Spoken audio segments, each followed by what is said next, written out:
wanted to show you how I go about making my holiday cards. Now, this is a small binder that I have.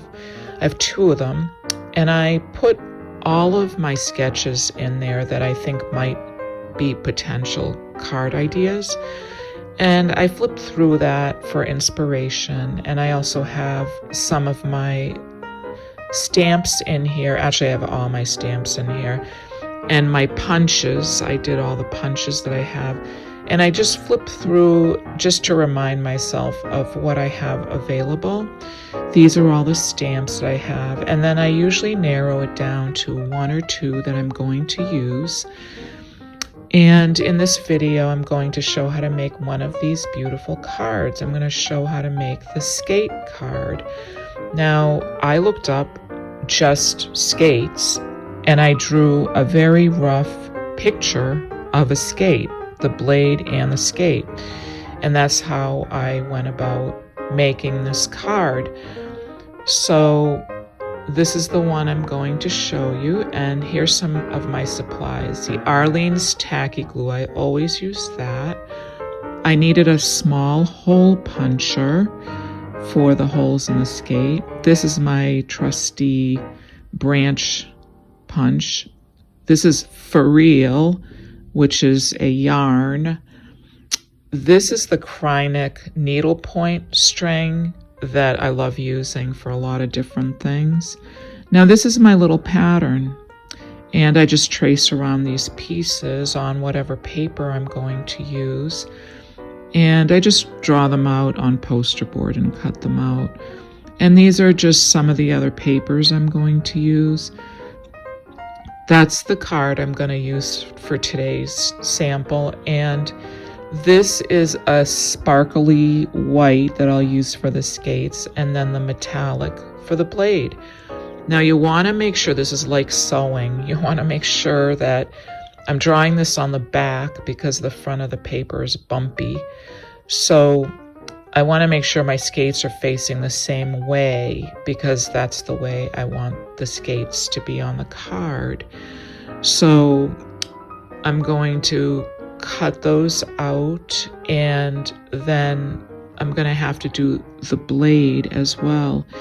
And when I draw out the blade, I want to make sure that the blades are going the right way and will match the same way that the skates are going. So here are my cute little skates all ready to go, and these are the blades. And I extend the pieces that are going to be attached to the skate to make sure I have enough room for the glue. And so here are my 2 little blades, and I'm going to cut those out. And this is the metallic paper, which I thought worked really well for that, for the blades. So here I am cutting those out. And I just looked up on Google skates, women's figure skates, or just skates in general, and that's how I got these shapes. It was very easy.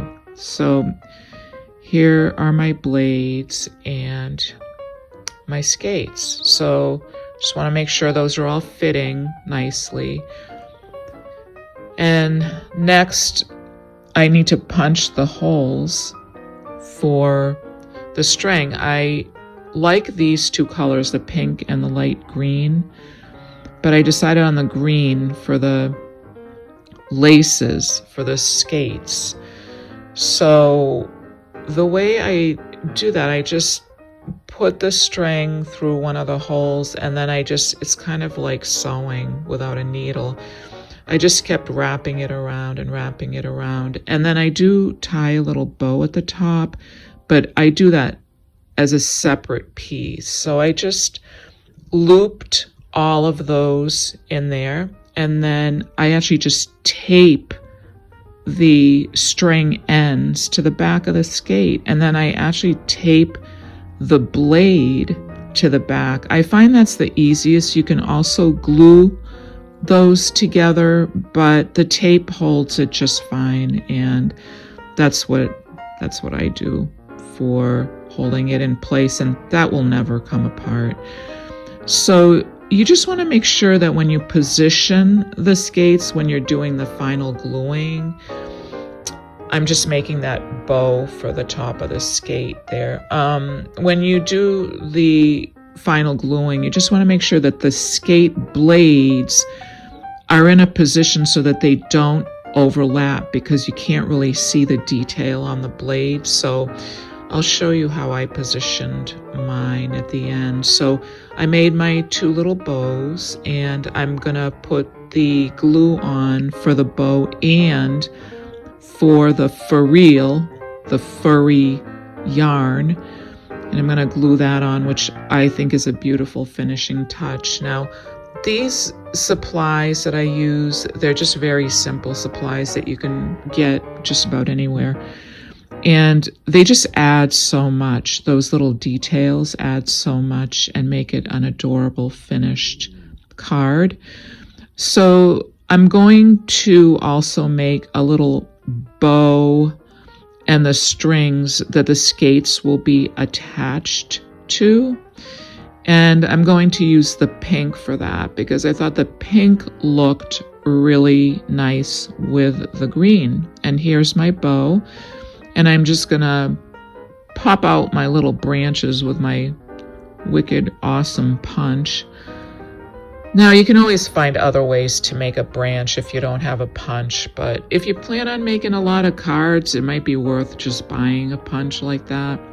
I don't know if they sell them in stores anymore, actually. I bought all these a long time ago, so I love working on cards. I find it to be so relaxing. So I'm gluing down the ends of the string, and ta-da! The finale, here it comes. So I'm gonna glue down my skates with my awesome foam tape that I love so much. It gives a little 3D effect here. And so again, you just want to make sure you position the skates in such a way that the blade does not overlap. So there it is. It looks so cute, and I hope you will try your own skates.